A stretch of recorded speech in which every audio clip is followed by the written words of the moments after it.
You know what? It is what it is. Hello, everybody. Uh-oh, I lost Christie. Hmm. Hmm. Okay, so um, Says she's my name is offline here. I think Yeah. this is her yep. coming back. Here she comes. Yeah, my name is Pat Webb. I'm here with Kathy McNichol, who is the VCDL PAC chair, and Christie Newcraig, who is a candidate for the Virginia Senate. Senate District 19, is that right, Christy? Yes, it is. Okay, we can hear you. I can't see you, but we can hear you. It's when you switched over live, it's not, it doesn't have me fully signed in yet. Okay. Yeah, are you in a place with not great bandwidth or something? Is that a possibility? Anyway, we can hear you. That's the important part. So we wanted to come to you tonight and talk about women and guns and women talking to women about guns. So, Kathy, do you want to start with an introduction about yourself?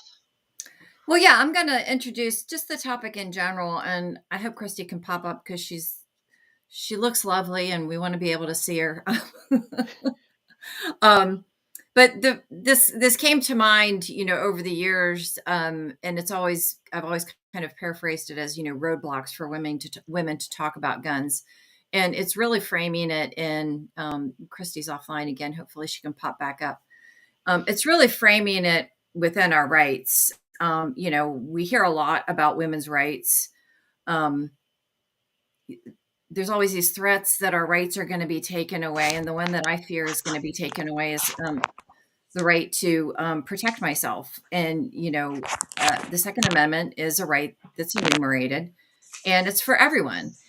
Women in particular, you got to think about this. It's just been 100 years since we got the right to vote, which, in the whole scheme of things, you think about like my great grandmother, for a time couldn't vote. Um, and so these rights that have been afforded to us need to be protected. So in the scope of women and the Second Amendment, you got to think about self-defense. You have to think about a gun being a great equalizer. You have to think about this right being the right that protects all of our other rights. And you have to think that gun rights are women's rights. And, women are, I don't want to say that we're always vulnerable, but, statistically, women are more likely to be attacked.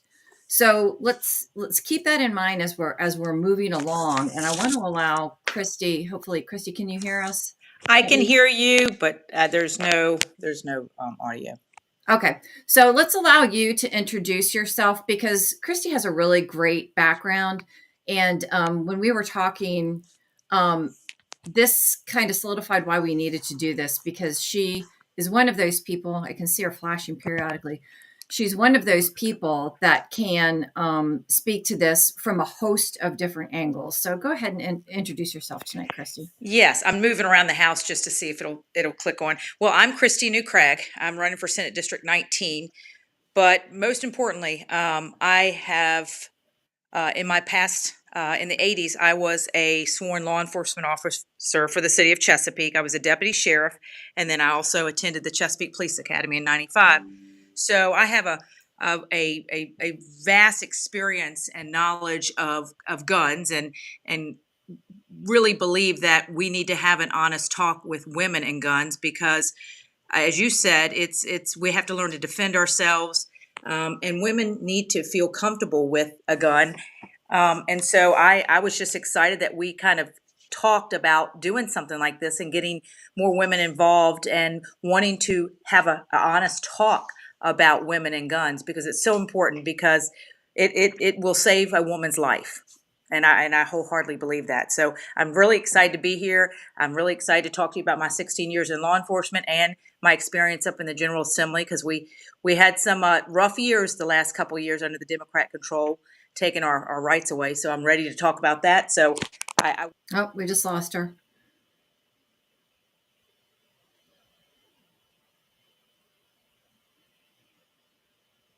I think she's going to probably dial right back in. So, Pat, do you want to go ahead and take this time to? Oh, here she is again. Yeah, no, I just put some contact information up on the screen for a minute so that people can go to Christie's website and look her up, and they can go to the VCDL PAC's website and look it up. And I'll put it up again in a little bit later in the broadcast. Quick little bio of myself. I hate talking about myself, but it's one of those necessary evils. I am on the VCDL board of directors. I'm also the secretary treasurer for VCDL and the treasurer for the VCDL PAC. My day job, I run a gun store, little teeny, probably the smallest gun store in the country, in a little tiny town that doesn't even have a traffic light. We've got a couple stop signs. But I'm also an firearms instructor. I really love teaching. And I'm excited to do this because over the last, I don't know, 3 years or so, the vast majority of my customers have been women. They are the largest growing demographic of gun owners. And that really pleases me. I have seen last year at Lobby Day, VCDL Lobby Day, the crowd was probably at least half women, which also pleases me greatly because women are one of the deciding votes. And we really need to focus on voting for people that will protect our Second Amendment rights because that is the right that protects all our other rights. Thanks, Pat. I hope Christy gets to come back. I'll just introduce myself very quickly. My name is Kathy McNichol. I live up in Northern Virginia in Loudoun County. You see us in the news all the time. Don't hold that against me. I became the PAC chair 4 years ago or 3 years ago. It's been 3 or 4 years. When Philip Van Cleef asked me if I was interested, one of the reasons that I thought I might not want to do this because I wasn't comfortable talking about guns. So that's kind of why we're here, right? But I am comfortable talking about our rights. So, and that's what it's all about. So, that's why we're having this discussion tonight. And part of the reason too, I've been politically active for about 16 or 17 years up here in Loudoun County. I'm married to a law enforcement officer. I have children. I'm a mom. I'm a wife. I'm a professional person. And I'm also involved in politics. So this was kind of a good fit for me. The PAC raises money, endorses, and contributes to, in a variety of ways, candidates that will support our Second Amendment rights. Those candidates have one of the prequels to them being able to even get an endorsement is to fill out our survey. We fill out our survey, our PAC meets, and we make decisions. Those decisions are different every year because it's a very dynamic environment in Virginia. So this year mimics 2019, which is the year things really took a very big turn for the worse, and we're going to talk about that later. But I wanted to get into kind of the meat of this, and I hope Christy is able to pop back up. And that is the demonization of gun owners and the way that anti-gun candidates, organizations, and just about and every media outlet perverses the language. And there's a very long list of things that we could talk about, but I wanted to talk in general, first off, about a personal versus collective right. You'll hear people all the time talk about, well, it's just for, back in the colonial days, farmers and, it's BS, as we were talking the other evening, the current decision just from the Supreme Court, which is the Bruin decision. And I'll put up a link for that decision, which was a New York case. And it identifies that it is, in fact, an individual right, and that it is no different than our other rights, which is kind of the defining characteristic of the Supreme Court decision. So people should make themselves aware, because it's easier to talk in terms of what has actually happened. And this is a very recent Supreme Court case. So I can't, for some reason, I can't get it in the comments, but it is Bruin, Bruen, versus NY. Ninth Circuit, yeah. Yeah, Ninth Circuit Court. So it's a really great case. So that's one of the places that you can start. And of course, as soon as you start kind of Googling this stuff, a bunch of other stuff pops up. And so I really urge people to familiarize yourself with cases like that case, which is a landmark case about individual rights. And I also would like to talk about, and I think Pat can help us here, the definition of an AR-15, because all you will hear about is assault rifles, right? And how anybody can buy them anywhere, and they're automatic weapons that are just death machines. So let's, Pat, can you give us kind of a definitive answer on what an AR-15 is? Yeah, so I did want to touch on something though, because you were talking about the perversion of the language. And one of the things that popped across my feed today was a story about Gabby Giffords warns of radical push for gun rights in Virginia. So, first off, pushing for your rights is never radical. And so, rights, you talked about collective versus individual. Rights are always individual rights. The collective is the government. The government doesn't have rights, it has responsibilities, and it has things that are delegated to it by us, but the government doesn't have rights. And pushing for your rights is not radical. When you talked about women gaining the right to vote just 100 years ago, that was considered radical back then. It is nowhere near radical. And the civil rights movement in the 60s, the racial equality was considered radical then. And it's not radical, it's basic human rights. So the perversion of the language, we have to be very careful, and we have to think about what people are saying. You speak of AR-15s, and AR-15 is just a semi-automatic rifle.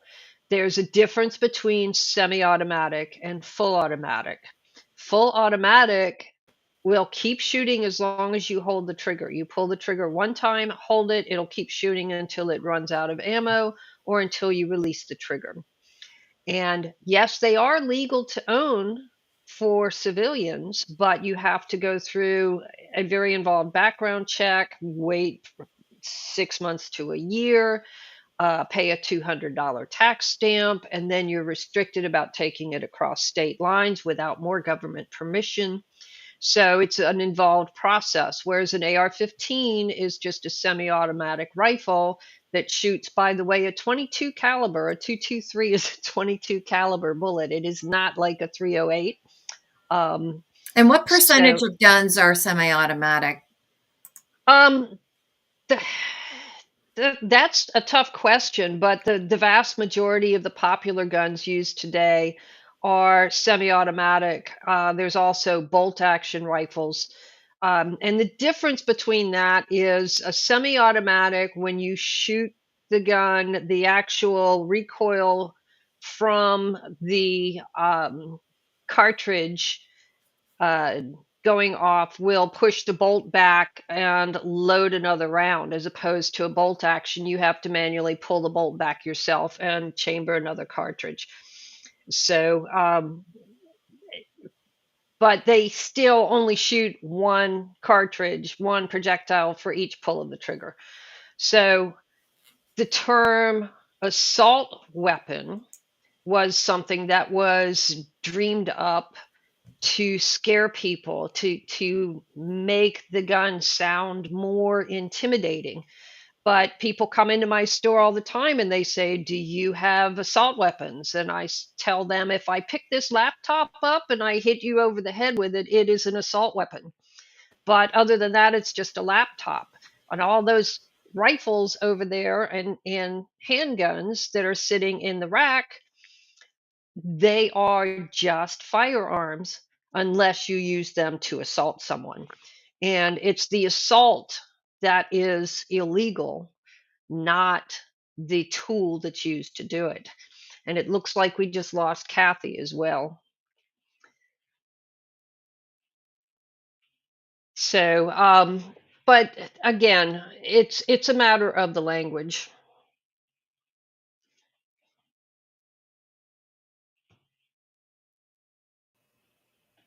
And Kathy is back with us. Okay. Okay. Okay. Christie says that she's on and she can hear, but she's got no video. Christie, can we hear you? There Hey, she now I can is. see you. Yay! Woo! Oh gosh, that was tough. It Okay. was, yeah. Okay. So were We've you got kind you now. of listening as you were struggling to get back on, because we've been talking about some of the language and the misconceptions. We talked about, an AR-15, the language that they use, that gun folk. Oh, there she goes again, off.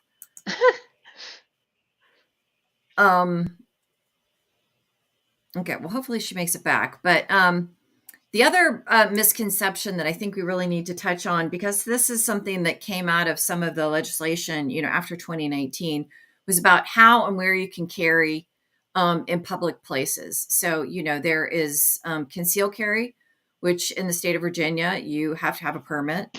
And then there's open carry, and open carry is legal, but for places where it enumerated it is not. So what happened was the legislature, once North administration came in and they won both the House and the Senate, they were able to allow localities to make restrictions on places that you could carry. So one of the arguments against this, which is very true, is that it makes it very confusing when you're going from county to county, city to city, municipality, park, all public places where you can and cannot carry. And then there's okay, well, now you can carry only if you're a concealed permit holder. So, it's a web that they've created, and I have to think it's by design, right? Because when it gets so complicated, then people start saying, well, let's just not carry anywhere. And that's not how it was for many years. Pretty much even in our courthouse here in Loudoun County, you could carry. As soon as the Democrats, took over the Board of Supervisors, you can't carry in that building anymore. So these are the type of choices that they've put before bodies that are now opting not to allow carry. And what they do is they use this as a confusion, right? And it's also a scare tactic. And I don't know if you have anything else to say about that, Pat, except, maybe there was something else in the legislation that I didn't cover about the public No, versus. yeah, so these types of laws that create that patchwork are deliberately designed to make it confusing and discourage people from carrying in public. Can you hear me? Yes, we can hear you. Okay, I can hear you barely, but I can't see anything. Okay. Yeah, so and Raymond is saying that an AR, the AR stands for Armalite rifle, and it doesn't mean automatic rifle. It's just a simple semi-automatic rifle, and there's a ton of semi-automatic rifles on the market that are not termed assault rifles because they don't look scary. It's just one of those terms that they use to try to scare people into wanting to ban them. And Christie, you might be able to talk on this too. Many years ago, hopefully you can answer. Many years ago, seeing somebody open carry in public wasn't such a strange thing, right? I mean, even in Fairfax County 40 years ago, if you were open carrying on the street, somebody probably wouldn't say anything to you. But right now, it's a reason that people will call the police. So if you're, just walking down the street, minding your own business, open carrying, going into your car, one of these citizens could call the police, and they're obligated to respond. And they come and they basically say, most of the time you're there's nothing nefarious going on, and there's nothing about it. But it's become unusual. And that's changed over time. So that's something that the legislature, um, particularly in Richmond, and it was kind of a backlash, against the lobby day, the way Mayor Stoney kind of locked down Richmond, where you can't carry in Richmond anymore. And I mean, these are the type of patchwork laws that has made it hard for people to carry openly. And Christy, I'm sure you've seen that in Richmond. Can you hear me? I can. Okay. You're absolutely correct. I think 2020, was probably the best, you know, gun rally day I've ever attended in my 22 years up in Richmond. It was just the most amazing day. But the Democrats put fear in people, and like you said, LeVar Stoney locked down Richmond, and there was tons and tons of police officers and snipers on buildings. And we were treated like we were criminals. Honestly, it's the first time I've ever felt like, as a gun concealed weapons permit carrier and a 2A person, that I felt like we were really getting a bad rap. And when the Democrats took over in 19, they put a lot of bills in place. And so, we can't carry in the Capitol and in the General Assembly building now, because of a 2020 Rules Committee, with Mamie Locke at the head of it. So they've really locked us down, and they honestly treat every one of us that are carrying a gun as a bad person. And that's their defense, because then they can use that to try to get more people on board to get, more support for taking our 2A rights away from us. Yeah. And I mean, like I said, it's all deliberate. And because, first off, if you have the media and you have, people in elected office, and then you have groups like, Moms Demand Action, all working in concert together, which is what happens, and they're all using the same scary language and the same tactics. It becomes a thing, and people start to believe it. So I just want to impress on women, when you get confronted by any of these, whether it be a news story or a politician trying to, feed you a line of bull, or, you come into contact with somebody who's an anti-gunner, you don't need to react violently. You don't need to get in their face. You really honestly allow them to be them, because they're usually the ones that are, not keeping their cool. But allow them to say whatever you want, and just be comfortable in your facts. And, if you have your 2 or 3 court cases, if you have statistics, behind you, if you know what your county has, restricted, like I said, know what's happening in your county, then you're far more comfortable to say something and just walk away and allow them to be who they are. It's very hard to be confronted with somebody who is overly emotional. And this is one of those hot button emotional topics. We just saw on the campus of UNC, and I did not look at the news reports today to see what that culminated, but they use these stories to restrict everywhere, and they've already restricted. I'm not sure you can carry on any college campus. It's probably by state law. Do you know that, Pat? I think it probably is. Yeah, the state-owned college campuses, you cannot carry on. And people can get a list of where you can't carry on the VCDL.org website where you can and can't carry in the current gun laws. And the nice thing about that list is it actually links to the code sections. So, I could tell you what the law is now, but after the General Assembly session and when the new laws take effect, then it could be different. So the best thing to do is to know where to go to get the current laws. And I And think this is a good time to mention the VCDL website as a resource, because as we were talking before this call, one of the things that if you do have questions, and tonight is all about raising issues. If you have questions that follow up to this, we'll absolutely share email addresses and obviously the VCDL website. But if you become a VCDL member, you'll have a login and you can go in and you can ask questions. And I always urge gun owners and people who are very well versed in the law to be patient with people that are learning, because it enables them. The last thing you want to get a finger wagged at you if you get a terminology wrong, and it happens. Even people who are the most practiced will sometimes use the wrong terminology. So let's all be patient with people who are just learning.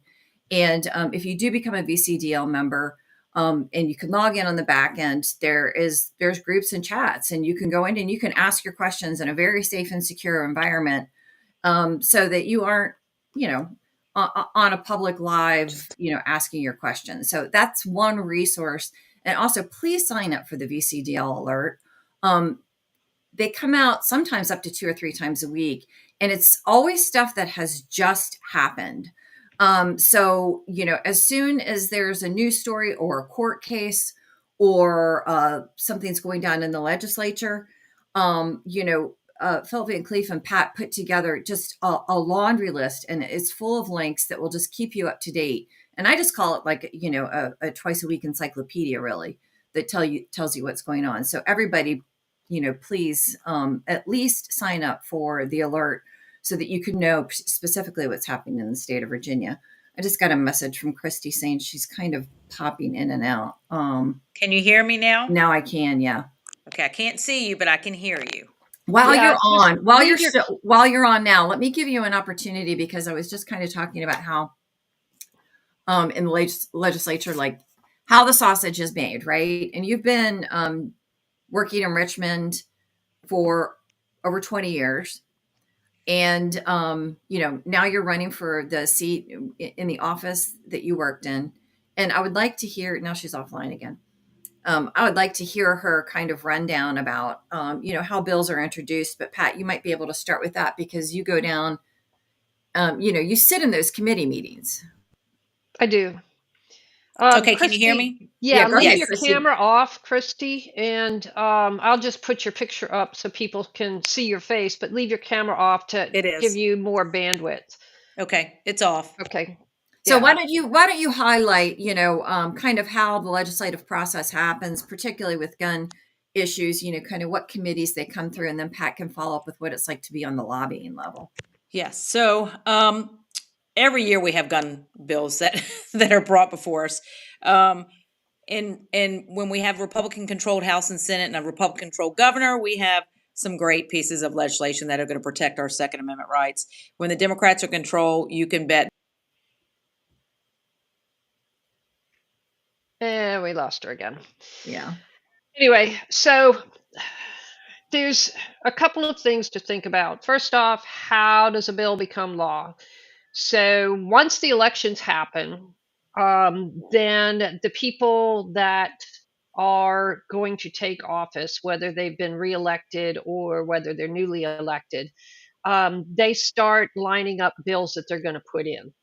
So the bills get filed, and then they go through a vetting process, um, and they get put on a roster. So then the bills that are introduced by the people in the House of Delegates, they'll go to a committee that's made up of delegates, and they're assigned to the committee. They're heard in the committee.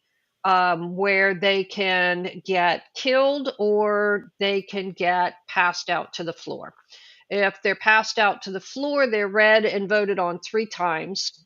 And if they make it through that process, and they can be amended along the way, they can be amended in committee, they can be amended on the floor. If they make it all the way through that process, then halfway through the session on what's called crossover day, the House bills go to the Senate bills go to the House. And the same process happens in the Senate. The senators introduce their bills, they get assigned to committees, the committees debate the bills, and that's where you and I get to testify. We go to the committee meetings and we can say, I support this bill because, or I oppose this bill because, and they get voted on in the committee. Then, if they make it out of committee, they go out to the floor, they get read 3 times, they get voted on, then they cross over to the other side. So the Senate bills are then in the House bills are in the Senate, they go through the same process over again. If they make it out of the other body in the exact same form that they were passed out of the originating body, then they will go to the governor for the governor can either sign them, in which case they become law on July 1st. The governor can veto them, in which case they go back and get voted on in an override session, a veto session. Or the governor can say, I don't agree with this bill, but I can see where they're coming from. So I'm not going to sign it and give it my blessing, but I'm not going to veto it either, in which case it actually becomes law, but without the governor's signature. So that's a simplified version of how things work. And it's very difficult to actually get a bill through the General Assembly, and that's the way we want it. We don't want a bunch of laws. We don't want it easy to pass laws. So, Christie, can you talk and let me see if they can hear you from the phone? Sure. Can everyone hear me? yes, perfect. Okay. Okay, why don't you do kind of a run through of what happened from 2019 until now, because this is the similar election cycle, the off year election, and Pat just did a run through of how a bill goes through, and then the crossover, it has to come through committee and the voting that has to take place, at certain levels. So if you can talk to us about the bill, kind of the way it went downhill from 2019 until the hemorrhaging stopped when Governor Youngkin and the House got taken over by the Republicans. Absolutely. So 2020 was a dark and gloomy year. The Democrats took control. And during that time, I think a lot of gun sales tripled in different localities because of that, because they knew once the Democrats went to the General Assembly session that they were going to take as many rights away from law-abiding citizens. There were several bills that they did. They put in the universal background check, which was SB 70. Of course, the red flag law, SB 240, which removed guns from people posing substantial risk or injury to himself or others. And basically that's just that's a terrible law because people could anonymously call in, and if you were didn't like someone or you were going through a breakup or something, people could really ruin someone's life. And so they would immediately take the guns after 24 hours. They reinstated the 1 gun a month, 30 days. That was SB 69. That was Mamie Locke. Of course, there were some exceptions there with gun shops and law enforcement if you bought antique guns and things like that. They took our right to carry, like I said before, our guns in the Capitol and the General Assembly. As a chief of staff, I'm a female, and employees, staff had to walk several blocks in downtown Richmond to get to our parking garage. And I always had my Hellcat with me, or my Glock 9mm. They took that right away from me. So I'm walking at 7, 8, 9 o'clock at night, sometimes by myself, to 7th and Marshall, or all the way down on Cary. And after 2020, you saw what Richmond did. It was turned over. They destroyed the city. There were homeless people. There were lots of crimes on the street, and we were having to walk by ourselves. Law and even the legislators were not allowed to carry a gun The only problem is the Capitol Police could not search a legislator. They could search a staff member. So our rights were taken away, and that was, to me, a big safety issue especially for the women up in Richmond. And they also, regulated firearms in public places, parks, streets, things like that. That was HB 421. They put in House Bill 1004, which was a protective order, surrender your gun within 24-hour bill. Let's see. There was a couple more things they tried to get passed. I think Levine tried to do the magazine capacity. I don't think that passed. But they did whatever they could. It was Governor Ralph Northam's laws. He wanted these laws to pass. He wanted to sign them. He wanted to take away as many gun rights as possible because they had the House, they had the Senate, they had the governor. This was just, we just sat back as Republicans and really couldn't do anything because they were gonna strip our rights away. This year in 2023, we have an opportunity to take back the Senate, keep the House, and reverse this. And I want to be one of the first to sign on to every bill or even patron bills to reverse what they did to us. They took away our rights.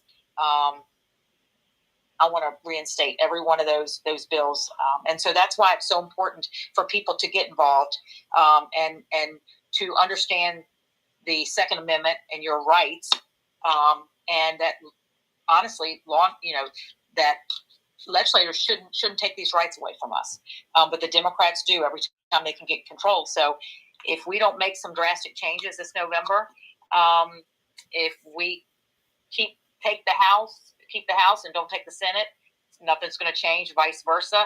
The only way we're going to be able to affect change is for people to vote Republican and deliver Youngkin a Republican Senate and keep the House. And then you bet there's going to be some things changing, and we're going to be reinstating a lot of this legislation that they took from us back in 2020. Yeah, and let me talk to that, how the PAC kind of fits in, because 2 years ago, we were able to do a lot of really great things. We've always endorsed. Sometimes there's money involved with an endorsement, and sometimes there isn't. But we had such a groundswell of support after the 2019 races and into 2020, when gun owners were just coming out in droves. And so our coffers filled, right? And we were able to do so much in 2021 to include producing TV ads and airing them in very specific markets throughout the state where there were competitive races. And not only, as the rising tide lifts all boats, right? We were helping certain segments and areas within the state, but it obviously helped the statewide ticket right now. We don't have a statewide ticket this year, So what we're trying to do, obviously with VCDL PAC is raise money so that we're probably going to do a very concentrated effort this year on, very select House and very select Senate races. I don't want to be in a position in January of 2024 where we were 4 years ago, where I was going out to political events and talking to people who were starting to think about running for Congress or, whoever it was.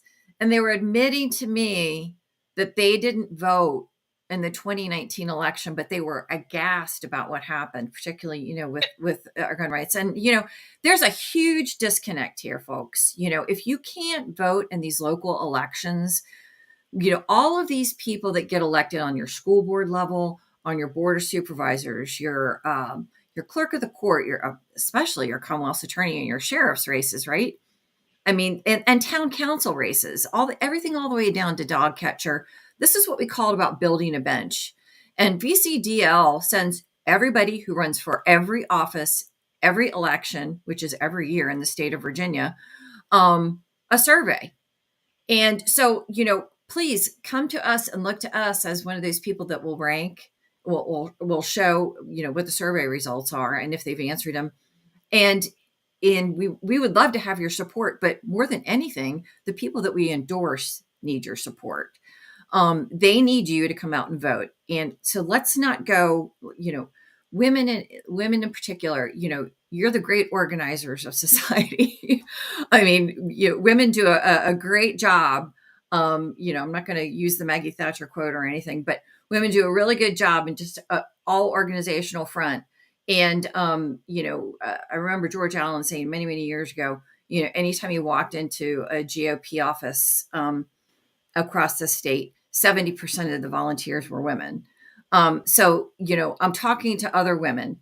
I'm talking to other women about our rights. I'm talking to other women about getting people out to vote. If you can get somebody else out to vote and to vote early. I was going to kind of save this for the end, and we've got, probably about another 10 or 15 minutes, but voting early is something that the left has been doing for years very well. They've changed the laws. Christie, I'm not sure if you can talk to that. The legal ballot harvesting that is happening right now in the state of Virginia, if you can talk to that for a minute. Let me tell you something. That's another thing we're going to have to undo is the election laws. They 45 days. You can vote 45 days early, and again, that's where they have been winning a lot of our elections or the early voting, and we don't see these numbers until the end. Kevin Adams lost last year because of that. So what we're doing is Youngkin said, hey, we're going to play their game. And so now we're going to secureyourvotevirginia.com. And when we're walking, we're asking people to vote, to do an absentee ballot, request it early. You can do a permanent one. But here's what else you can do. And this is where it really protects you. And I tell people this. A lot of people are like, no, especially the older people, I don't want to vote early. I like going on the day of. That's my right. And that's what we always do. And I get that. I'm one of those people. But I tell them, that's okay. Go ahead and request that absentee ballot, because then that secures that someone can't steal your vote. And you can take that absentee ballot with you the day of election, turn it in, and say, I've decided now to vote in person. And what you've done is you have secured your vote so someone cannot steal it. Because when you don't secure it, you have a greater chance of them stealing your vote. You go there the day of election, they said, I'm sorry, you've already voted. No, I haven't voted. Well, I'm sorry, here's a provisional. Really doesn't do any good because they've already marked you down as voting. So the secure your vote, early voting, it works. And we've got to really make people feel like it is very secure. And it also doesn't mean you have to vote absentee, but it does secure your vote, and it's in your hand the entire time, and then you can go vote early. So it's so important. They've done 45 days, no ID voting. They've made it so where people can cheat to vote. And again, we want to undo all of that, because I think that goes hand in hand with the Second Amendment and things like that, because we've got to secure our vote, because every vote is important to our rights. Yeah, and if you'd like to vote in person and you have a question, it's usually your county registrar's office that allows you to vote in person starting on September 22nd. Yes. So I know at least up here, it is the county registrar's office, and then usually about 2 or 3 weeks before the election, they'll open satellite locations. Yeah. So you can walk in and vote. You can still vote in person. You can go get the ballot in your hand, at your county registrar's office and cast it, put it in the machine and watch it. So, that the secure your vote and, ordering an absentee ballot by mail is fine. But if you still want to vote in person, the voting in person option is early, starting on September 22nd. So keep that in mind if you're one of those people that likes to go to the polls. Plus, as Richard says, it frees you up to work the polls, be an election official, and give other people a ride to the polls, all sorts of things that you can do if you go in and cast your vote early. Plus, as Christie said, no one can steal your vote if you've already voted. Yeah. So Richard did make a point that he asked what was the original purpose of the Second Amendment. And so, that's one of the things that comes up in a conversation with somebody that is not as educated about Second Amendment rights. And if you think back on the entire reason that the Bill of Rights was written and put into the Constitution, and specifically the Second Amendment. These are people that just use their own personal firearms to win freedom from a tyrannical government. And they put the Second Amendment in there specifically as number two, number one being the right to your freedom, freedom of religion, freedom to voice your opinion, that sort of thing. And two, to protect all of the freedoms that were in the Bill of Rights. The Second Amendment is there to prevent the government from becoming tyrannical, or if it does become tyrannical, give you a means to restore the freedom that our forefathers fought so hard. They gave up their businesses, their farms, their lives, their family, a lot of things. They really sacrificed a lot to give us the freedoms that we enjoy today. So the next question that comes up is the Second Amendment still relevant today? Well, I asked you, could our government be tyrannical? Do you trust our government? I mean, they do a lot of stuff that is frankly not trustworthy. And if the population was not armed, would they be a lot more tyrannical? I think so. You look at some of the other governments around the world and see what the difference is there. Right. I mean, So, we could do a whole hour on just a history lesson about what has happened throughout the ages when you've taken guns away from the populace. mhm. I have a great speaker in mind, but I'm not going to mention who it is because I don't want to alarm them. But you know, I I know people that speak so passionately and beautifully on this issue, and it's because they come from those countries where this has happened, and they've come to the United States, and they see what's happening now, and maybe they came here in their 20s and they're now 50 or 60 years old, and over the past 30 years, the realization is that if this right is taken away, I'm back to square one. I just, I mean, I left where I'm from Yes. because of tyranny, never thinking it would happen here, and here we are in 2023. And And coming from the never, Go ahead, um, Christy. law enforcement, you can take away every gun on the street. The bad guys are still going to get the guns. They're still going to get the guns. Listen, responsible gun owners don't kill people. Guns don't kill people. So, and people just want to take the guns away from the law-abiding citizens. Why? For control. That's the only reason. They really don't believe that we're hurting people. It's a control thing. The government wants to control us. They want to take our freedoms away. And so we've got to stand firm against that. We've got to, stand for our Second Amendment. We've got to fight, because once they take this away from you, you'll never get it back. You'll never get it back. And it is interesting every time there is a news story, every time there is a shooting, and we could do another whole hour on kind of the mental health issue surrounding the purchase of a gun, which I'm not even going to touch on right now because it's there's so much information. And Christy, you can probably talk about, the legislature can't even wrap your arms around the kind of mental health services and rights, and just everything associated with it. It's such a huge and emotional topic. But every time there is a shooting, they use this emotional topic, and maybe there is a mental health element to it. And these people have bought guns legally, usually, even in very hard places to buy guns, because they've never committed a crime before. And so it's this catch-22, right?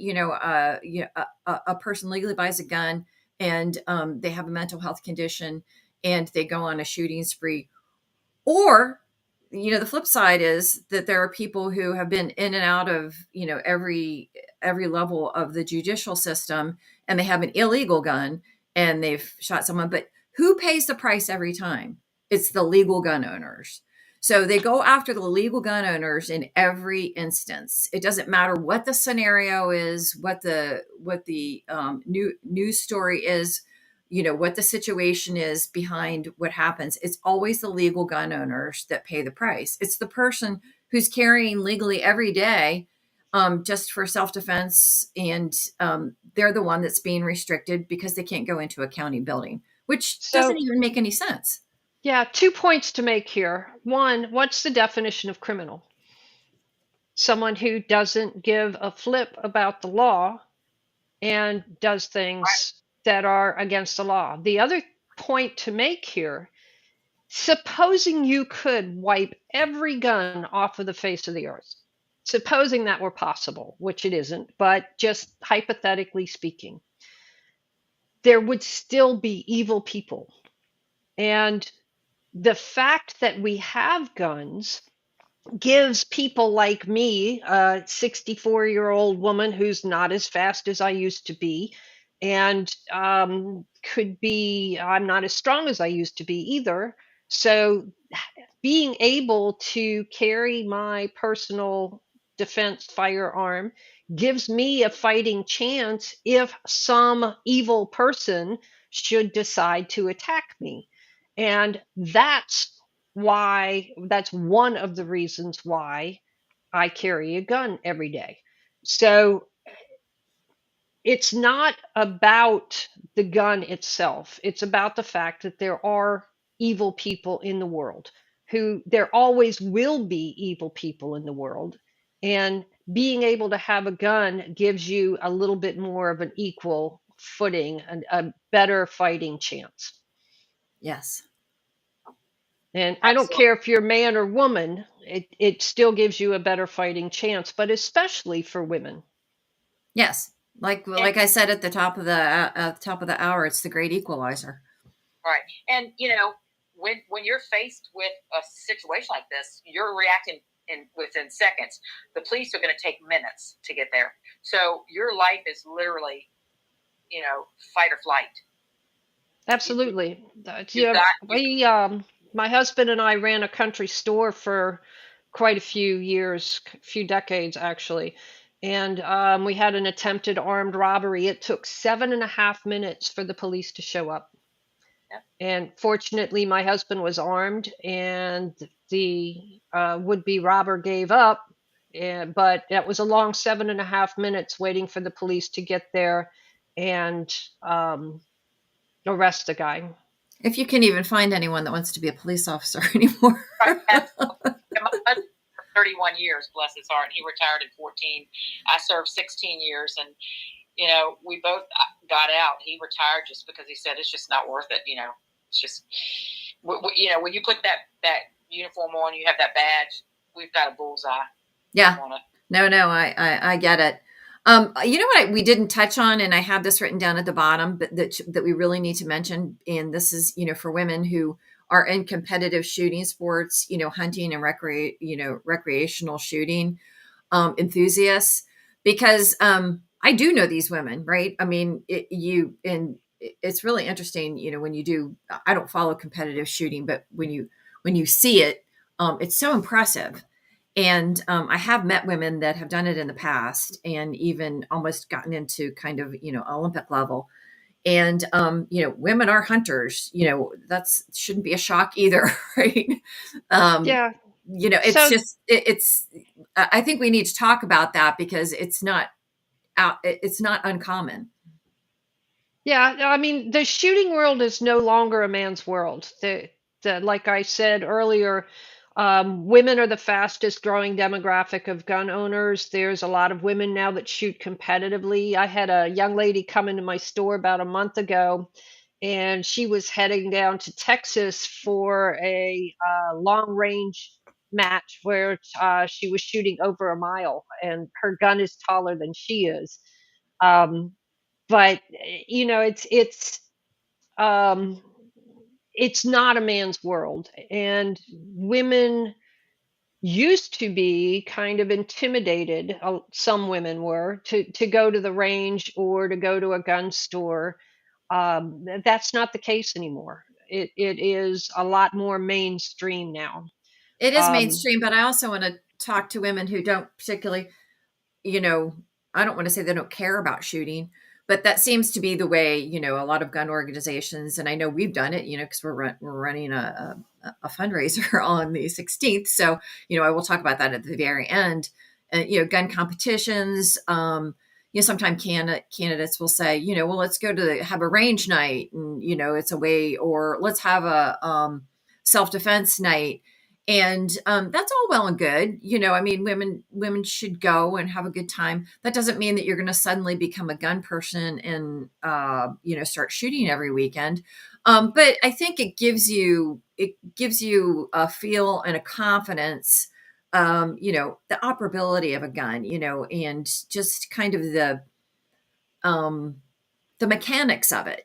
You're getting your hands on something that you may not have ever touched before. And I know women have a great appreciation for the right after they've finally gone to the gun range. That doesn't mean that you have to become, the overall gun expert of all gun experts and, be able to hang out and, talk about every new piece of gun and paraphernalia, that comes down the pike. But there are tons of people that like to talk about that, and they should. That's what interests them. But that's kind of, where I come from.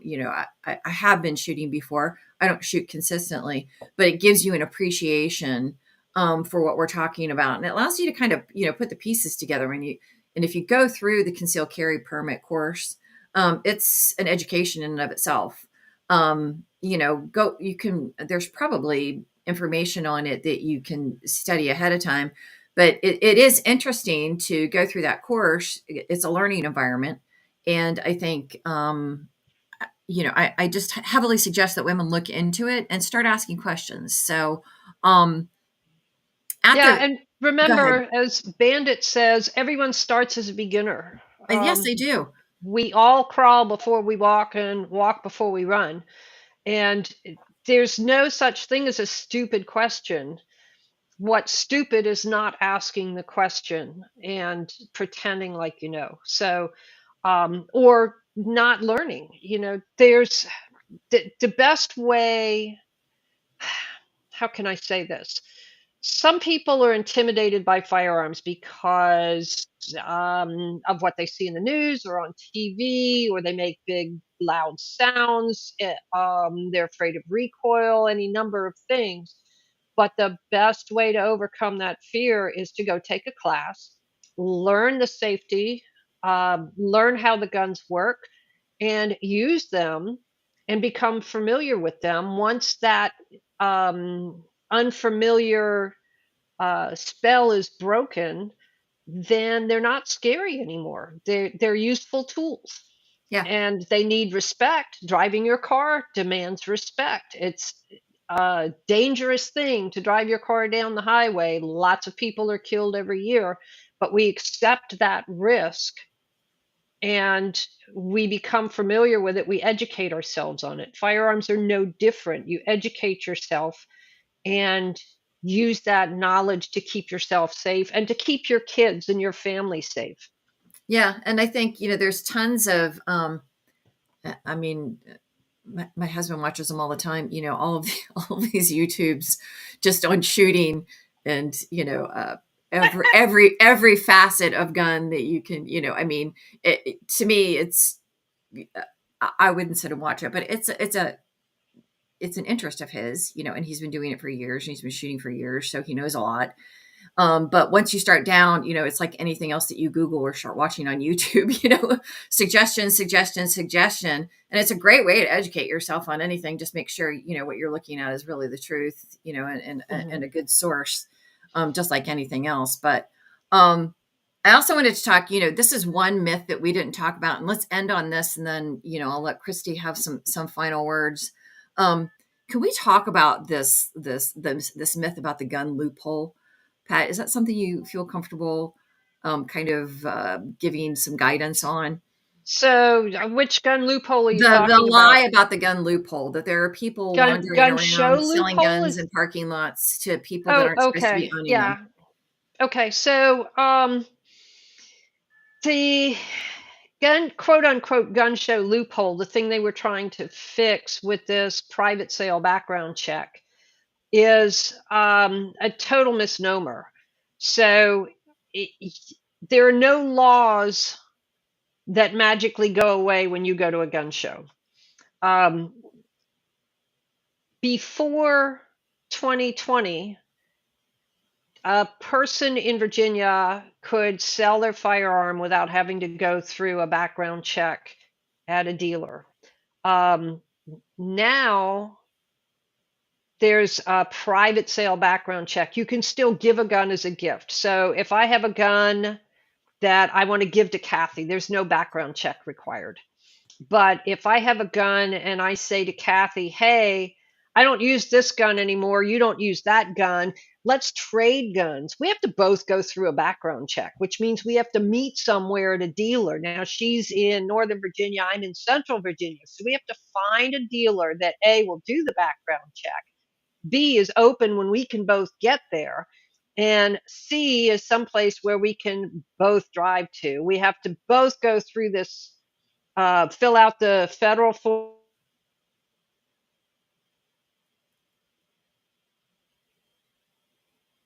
You fell off. I can't hear you, Pat.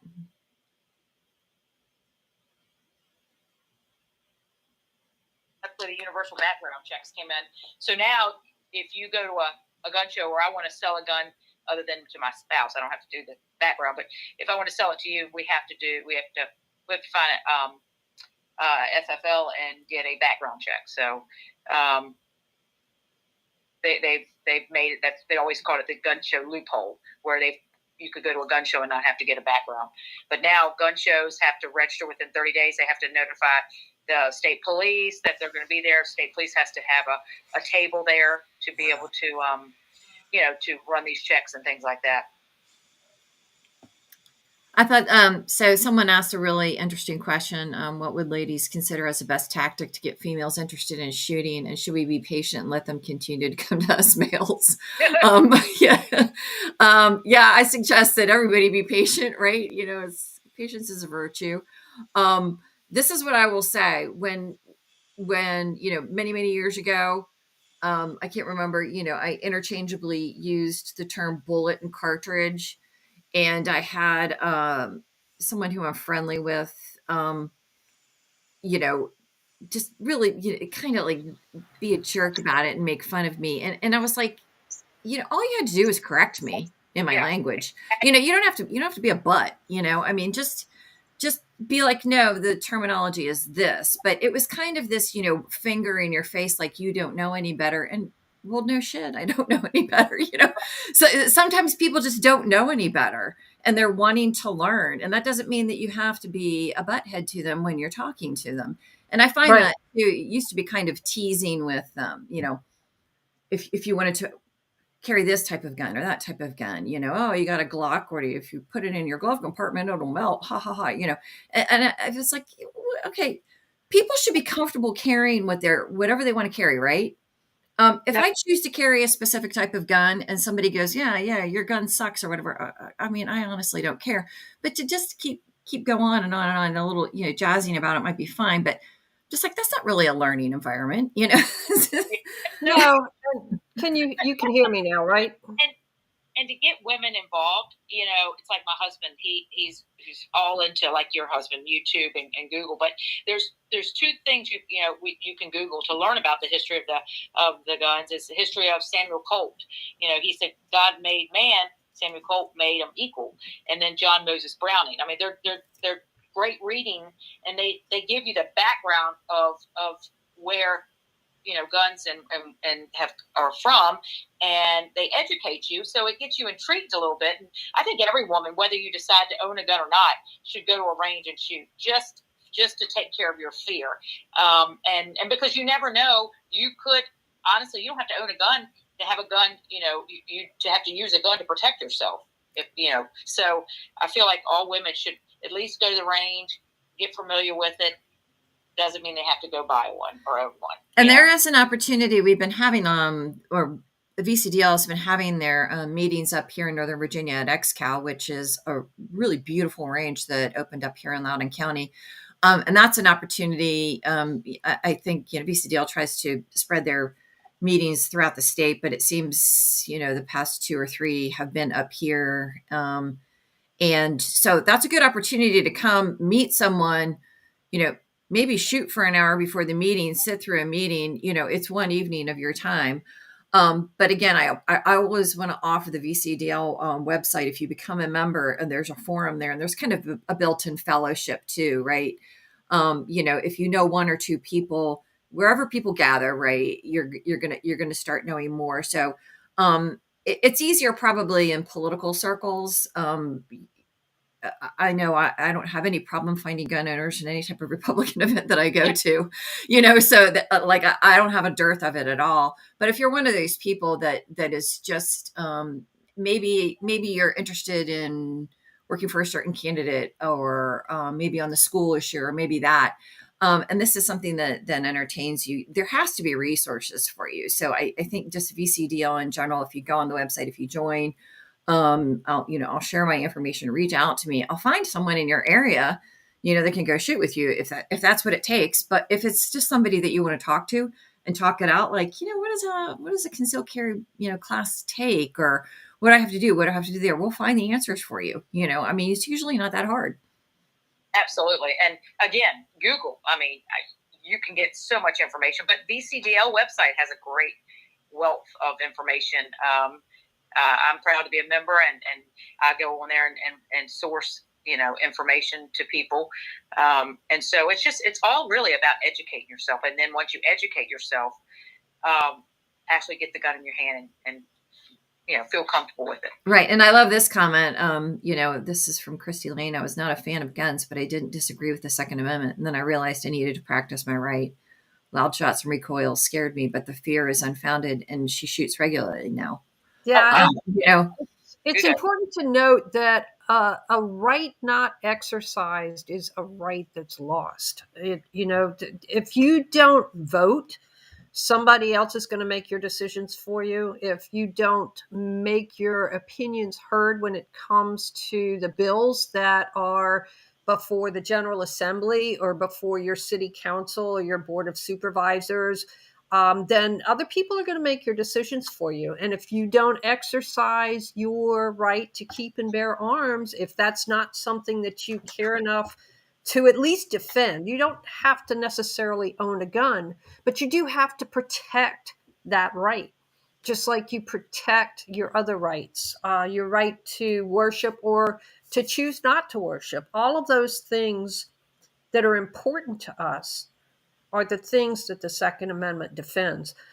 Christie, do you want to talk about the PAC's fundraiser? Because the PAC has really, really important work to do here.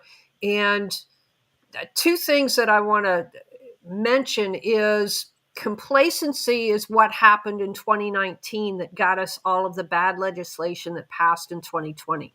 We're in that same boat this year, an off year election, and we cannot afford to be complacent. So the PAC needs support, because while I don't have thousands of dollars to donate to one or more candidates that I want to support, but I can put my smaller contributions to the PAC and pool it with other people and have a definite impact. Yeah, so let me talk about that real quick. And Pat, if you could put in the chat just kind of the link to the fundraiser, and it's on September 16th in Powhatan. And it's a competition, dueling tree competition. There's also a recreational skeet shooting, and the King George group comes up. The King George Shooting Club comes up, and they, we have the clays, we have everything there, and you can shoot recreationally. That is not a competition, and there's also food and fellowship, and so it's a good day. Whether you want to make a donation or come to the event is please consider one or both. And like I said, it's a money issue and an impact issue. You can give $50 to a candidate. and it might make some difference. And in a PAC environment, political action committee, your money is pooled. So all the $50 donations can come together and buy larger things like mailings, like larger contributions to candidates that we can highlight and target, and hopefully to commercials like we did 2 years ago. But I'm extremely worried about complacency, and so I'm talking, woman to woman, someone who worries about their rights, who might be listening to this the way I do. The things that keeps me up at night is losing my rights here in the United States, and it doesn't take much to go out and vote early, make a contribution to a candidate that supports your rights, hopefully the Second Amendment. Um, Come visit our website, look and see what VCDL and VCDL PAC are all about. Make sure that you, and I'm kind of, summing everything up, make sure that you familiarize yourself if you want to talk about this issue. Some of the things that we talked about, the misrepresentation of terms and the twisting and the wording that the left uses, is quite scary. But read a couple of the court cases, make yourself familiar with some terminology, and be what do they say? Courage is contagious. Be courageous to say something in an environment, and also be willing to walk away if you're being mistreated. Please don't let anybody treat you like a doormat, or wag a finger in your face. Everybody's looking for their YouTube moment too. Pulling their phone out. So if somebody wants to start arguing with you and start calling you, a bloody murderer, or whatever anybody wants to throw at you because you're a Second Amendment supporter, you don't have to listen to it. Just walk away. I mean, it's not even worth it, quite frankly. What do they say? Wrestling with pigs in the mud. I can't even remember what that saying is. Well, I find that gun owners tend to be very polite, especially the ones that are actively carrying, whether it be open or concealed. An armed society is a polite society, absolutely applies. But I find that the people that so rapidly push to take away our right to keep and bear arms, a lot of them are violent people. And that is why they push so hard to disarm everybody, is because they're projecting their own violent tendencies on other people. They think everybody's like them. After all, they're normal, right? So, it's one of those things that if somebody thinks, well, I don't trust myself with a gun, so nobody else should be trustworthy with a gun. And we consistently prove them wrong. Concealed handgun permit holders are demographically the most law-abiding group of people, even more so than police officers. So, the laws that are passed that affect the law-abiding, again, they do nothing to disarm the criminals. What they actually do is make people more vulnerable. Yes, particularly women. And I'm going to put contact information back up on the screen again. So Yes, these QR codes, if you scan the one on top, it'll take you to Christie Newcraig's website. She's running for Senate District 19. If you scan the one in the bottom right corner, that'll take you to the VCDL PAC's webpage, and you can learn about Top Gun. You can learn about the work that the PAC does. And could you throw up my email address in the comments too? That way, if anybody wants, has questions and doesn't, understand where they can reach out or who they can talk to, we can find somebody in their area. But I also wanted to give Christie, thank you for being on tonight. I'm sorry we had technical difficulties. Isn't that the way? Technology is so keen all the time. Absolutely. But you're a woman running for office in Virginia. You have a great district, but there are other women that are running, and I'm so proud that you're a former member of law enforcement and of the work that you've done. And I wanted to give you an opportunity to to talk a little bit about your campaign and how important our rights are to us. Absolutely. So again, law enforcement. I protected the citizens of Chesapeake and the Commonwealth. Also, when you talked about local government, local government is the closest to the people. And so I was served on school board for 12 and a half years. I was chair. I was actually, I served during COVID. So I was a school board member elected to 3 terms in the city of Chesapeake, 4-year terms. And so it's so important to get involved in your local politics, because honestly, that's what affects your life the most, is the local politics. As far as my campaign, I was fortunate that basically my campaign was won at the primary level. I do have an election coming up on November 7th. I don't take anything for granted. I've been doing this for about 36 years. I've been up in Richmond for 22. I've worked with 6 governors. I've been up there. I say the good, the bad, and the ugly. And clearly 2019 was ugly.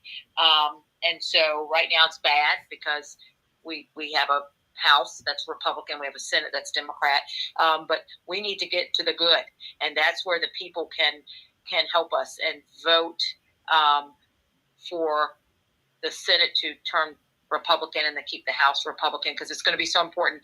We've got a great governor. We've got a governor that wants to repeal these gun laws. They want to repeal these crazy voter laws.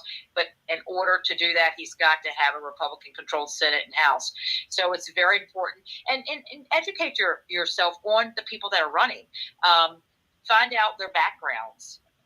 All of us, most of us, have a Facebook page where we put our endorsements. I've been fortunate enough to get a lot of the law enforcement endorsements and the veteran endorsements and things, because I've been doing this a long time. And I've known George Allen for 20-something years. I worked on Bob McDonnell's campaign. I've known him for 25 years. I've known Thelma Dre. I mean, I have relationships with prominent elected officials that span over 20 and 30 years. And we have a respect for each other. We support each other. I am fortunate that I have knowledge of how the system works. So on day one, I'm not going to have any learning curve. I'm going to be able to jump in, and I'm already excited about what bills I can put in, and how I know how they work going through committee. And just like she explained everything, that's exactly right. We have a two-step process, and then it goes to the governor. So educate yourself on the people that are running, and support the people that support you and what you believe in. And 2A, like I said, is huge for me.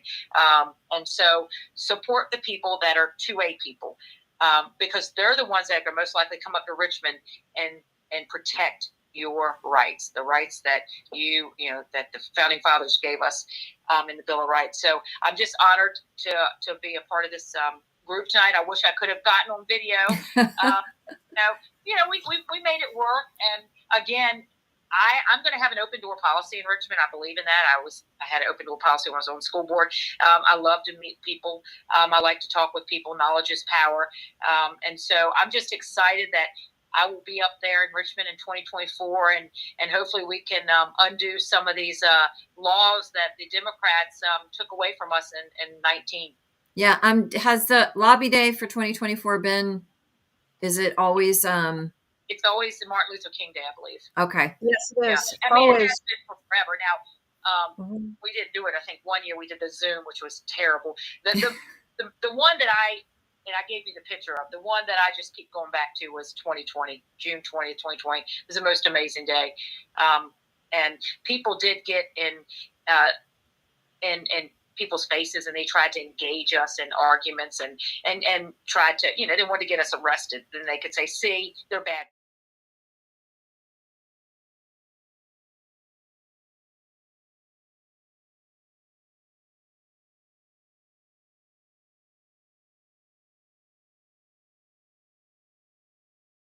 $10,000 people. The media will tell you it was a couple hundred. It was a very powerful day on the Capitol, and I just hope we can do that again this year. Yeah. So actually, the couple people that were arrested, the later the charges were dropped, so that was even a moot point. But Right. So a couple of things Christie mentioned that I want to reiterate because they're so important. you have the most control at the local level. So you should know the name of your supervisors and they should know your name. And I have my supervisor's phone number in my phone. He has my phone number in his phone. And I know who my senators and delegates are now. With the redistricting, everything is changing. So we have to build those relationships again, because a lot of people are getting new senators and delegates. But they should know you. They should know your face. They should know your name, and they should have your email. You should have their email. They should have your cell phone number and you should have theirs. It's that important to be that involved in the political process. Absolutely. No, 100%. And, as much as I'll tell you right now, I haven't yet to make it to a lobby day. And it has nothing to do with not supporting VCDL or my gun rights.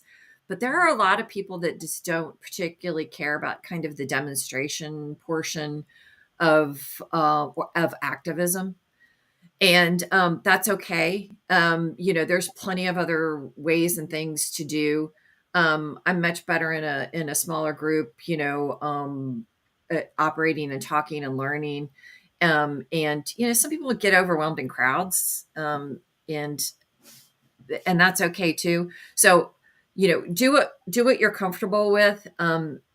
Lobby day is also an opportunity to go in and talk to legislators. But there are other opportunities to do that other than Martin Luther King Day, when everybody is down there. And I think like even the women's clubs go down and they go on a specific day, the Republican women's clubs.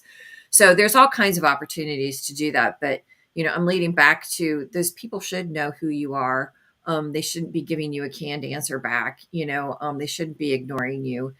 And everybody that runs, from the town council level on up is a feeder into the system that is probably going to rise, or many of them are going to rise up through the ranks to higher office. So if you knew them when they were, at the school board level or at the town council level, and then, suddenly they're running for like lieutenant governor, it's very exciting to follow someone's career and to know them personally, and to keep tabs. I think that is basically what it is, because sometimes you're not going to agree, even if they are somebody that you agree with a large portion of the time. Sometimes you're not going to agree, and they're going to listen to you if they know you. Absolutely. 100%. So again, Lobby Day is always Martin Luther King Day, the third Thursday in January. And the reason that it's that day is because the session is just starting, and the bills are just being introduced and assigned to committees and so forth. It is vitally important that we show up every single year for Lobby Day. I have seen days last year, for instance, that there were less than 1,000 people there, Yes. on both sides. We're not going to draw the crowds nationwide like we did in 2020, because a lot depends on the election this year. But if we have another election like we did in 2019, we might just draw those crowds. But we can't wait and be reactive. We have to be proactive. We have to show up and say, it doesn't matter how the elections went. We're still watching you. We're still pushing for our freedom. We need to have our freedoms reinstated. And that's vitally important. And it's not going to happen if we don't show up. So mark your calendars every year, put in for Martin Luther King Day off, plan to be in Richmond that day, and plan to have some FaceTime with your senators and your delegates. Yes. And you know what, Christie, if I come this year, I will come visit you. How's that? Absolutely. Look, I got out in the crowd in 2020. It gives me goosebumps just still thinking about it. So I'll be out in the crowd. Come see me in my office. I'll get my little orange sticker. Guns save lives. Yes. And I've gotten one every year. I love it. Proud to display it. And so I'm looking forward. I think I really feel good about the upcoming elections, and so I'm looking forward to when some having a Republican-controlled Senate and the House being staying Republican, and then everything going to the governor for signature. Yes. Yes. And remember, Lobby Day is just the start of the session. Yeah. There are committee meetings all through the year, all through the session. And it's important to keep that engagement going. So VCDL will send out action alerts in the VA alert system where you click on the link and send a pre-written email. But aside from that, the emails are great when the senators and delegates get 2,000 emails. That really gets their attention. But even more than that, if you call them, that has more impact. And if you make an appointment and go see them, that has the most impact of everything. So, Christie, you can probably attest to this, that the amount of weight that a personal visit garners is exponential. Absolutely, especially when they're constituents and you're sitting and, I'm sitting in there and I'm looking at a constituent and I'm hearing, what is important to them. That is probably the best thing you can do is constituents go and visit their senator or their delegate. When you have rally day, that's what they do. Everybody breaks up and they go and see their senator or their delegate. And that it can't get any better than that, honestly. Yeah. And as I'm sitting here and I'm thinking,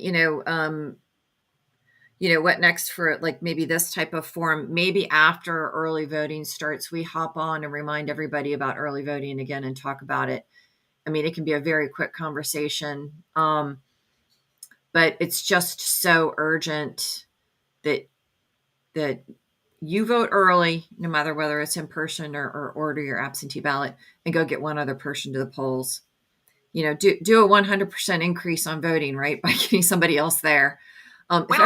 If everybody did that, and I'm not saying take your husband because, your husband's already going to vote or, go find someone, like-minded, that and remind them to vote or drive them. Absolutely. We like to and friends. Yeah. So, but anyway, go ahead. Yeah, we've been an hour and a half here. Yeah, I know. I mean, I'm surprised the big hook didn't come out to tell me to be quiet again. Well, but I wanted to thank everybody for sticking around. Yeah, I'm going to put the contact information back up on the screen. If you guys have any last words you want to say, I'm going to leave this contact information up. You can scan those QR codes and go to the websites. Remember about the Top Gun event, and please not only come for Lobby Day, but bring your friends and your neighbors.